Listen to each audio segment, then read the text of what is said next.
Hello again, this is Rip Snow, the Employee of the Month. And I'm here to answer yet another question that Matt Dillahunty raised in his video regarding Pascal's wager.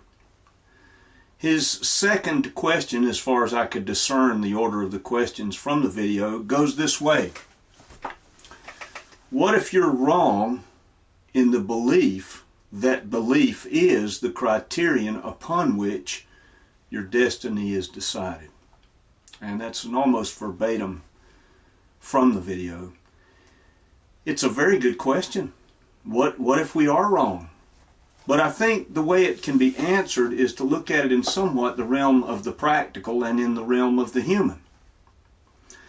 Every world religion makes some demands upon people in their behavior or in their way of thinking or in their oblations, in their means of activity, in some way to placate, in some way to do enough good deeds in order to rebalance scales on the side of good reward in an afterlife. Most world religions fall into this category. The distinct arena in which Christianity is entirely different is the basis upon which this question is formulated. That is, Christianity of all the world religions says no, there is no performance basis sufficient that one can say, well, I've balanced the accounts now and God owes me a wage for my performance. As a matter of fact, the entire argument of Paul's writings to the church in Rome in chapters 4 and 5 is the exact opposite, to demonstrate from the fact of the Old Testament to some degree, and of course in the New Testament and the cross, to demonstrate quite clearly that there's nothing that we can do in order to achieve that rebalancing of the scales such that then God owes us entry into heaven.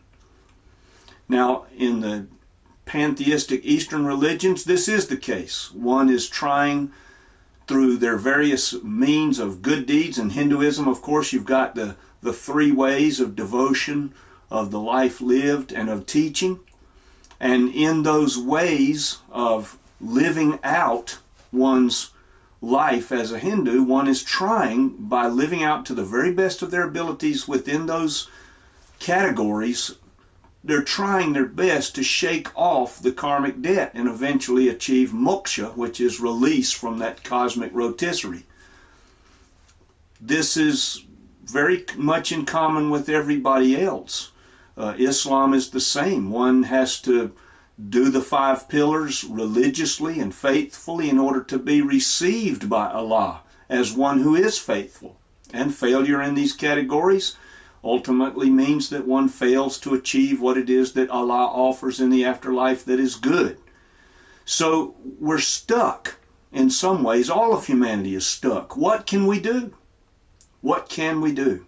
And by the way, within those frameworks wherein one is destined, I suppose, to try their very best, once one adopts those frameworks as the framework for living, in other words, believes the religious tenets, one then is committed to a lifetime of doing everything within their power to try to find some sense of peace within that rebalanced scale wherein their behavior has been sufficiently good that they can be accepted. Christianity is entirely different here in that there is the doctrine of grace. No other religious structure in any way has that doctrine of grace within it, wherein God says to us all, you cannot achieve that sense of perfection that's going to allow you to be with me forever. Not possible. If you could, then you could go up through the pearly gates, if there are such gates. You could pass down the streets of gold, if there are such streets. And you could wind up in the throne room and say, move over, now there are 2 of us. Christianity says, no, you are living within a system of humanity that says, from my perspective, you are tainted, and you cannot shake this taint off via your behavior. In some way, you've got to find a way to lose the justice that you owe and replace it with mercy. And that's exactly what the cross does. The cross of Jesus doesn't eliminate justice for mercy. It doesn't eliminate justice at all. As a matter of fact, the cross takes an innocent human being and places upon him the punishment due each individual person for that justice, and says justice is satisfied, the debt is paid. So, by believing that, and not just believing it in a mild sense of, oh, okay, where do I sign my name? But truly coming to the place where, as an act of faith, and believe me, God honors this act of faith. It is an incredible act of faith for one to close their eyes and begin speaking to the God who is there as though He is really there. That is an incredible act of faith. It is further an incredible act of faith to address Him with a request. And the request is, save me. Save me from the justice that I cannot pay, because I cannot afford it. And God does this on the cross. And by believing, which, by the way, erases any sense of anybody's ability. Think of it. God places a bar in time and space. That bar is the cross and the debt paid on the cross by Jesus. And says, if you will reach up and grasp this bar, a bar, by the way, that anybody can grasp, regardless of their intellectual acumen, regardless of the life in which they've lived, regardless of the wrongdoing they've committed, God offers them a thing that nobody can offer them. That is relief from the justice that they have accrued by mercy. So He satisfies both things in us. He satisfies the need for justice. There is justice. He also satisfies the need that we have to pay for that justice, which we cannot. And He pays for it Himself on the cross. So, if you're wrong in that belief that this is the criterion, then what I would like to hear is what other criterion would be proposed. It's foolhardy for any human being to say that they've lived a life that absolves them from the justice. If indeed there is cosmic justice, if God exists and there is cosmic justice, then no human being is absolved from it by their behavior on the basis of the fact that no human being can really pay the debt.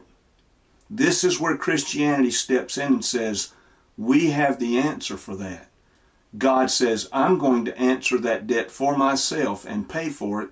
Thus, we come to Him. And if we really and sincerely ask for that forgiveness, believing that God will provide it, He provides it. So yes, belief is the criterion by which we find that destiny decided. And it's not a destiny that's decided necessarily by us just making something up. It's a destiny that's decided by God Himself, wherein He says you can choose.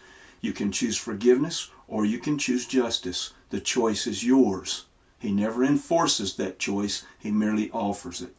So I hope this helps with the second question that appeared on the video, and I will continue as time permits to answer the rest of them as I come to them.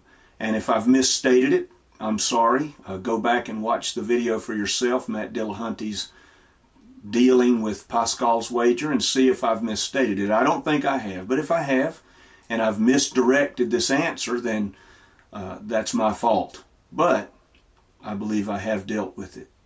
Thank you very much for your attention.